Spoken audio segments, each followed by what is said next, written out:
For your job promotion, for your growth, for business growth, आणि तो आहे बांबू tree. पण ते छोटं असतं, पाण्यामध्ये असतं आणि बांधलेलं असतं. ठीक आहे, ते उत्तर दिशामध्ये तुम्ही ठेवलं तर ओके आहे.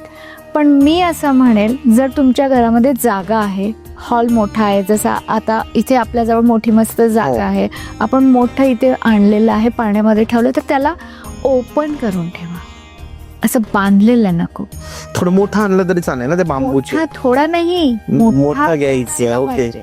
किंवा तुम्ही छोटा आणा आणि त्याला मोठं होऊ द्या, लांब होऊ द्या, पूर्व दिशेलाच ठेवायला पाहिजे, की सो दॅट तो ग्रो करेल मातीमध्ये, तो अजून छान ग्रो करेल.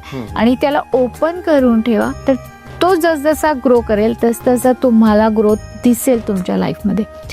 का, आता याच्या मागचं लॉजिक काय आहे, तर बांबू प्लांट हा एक असा प्लांट आहे की कोणतीही कशीही कंडिशन असू दे, वेदर कंडिशन, तो मोठा होतो, जगतो, तो लांब लांब मोठा होतो. बाकी तरी प्लांट्स जे आहेत हे जगणार नाहीत किंवा मरून जातील, असं काहीतरी होतं.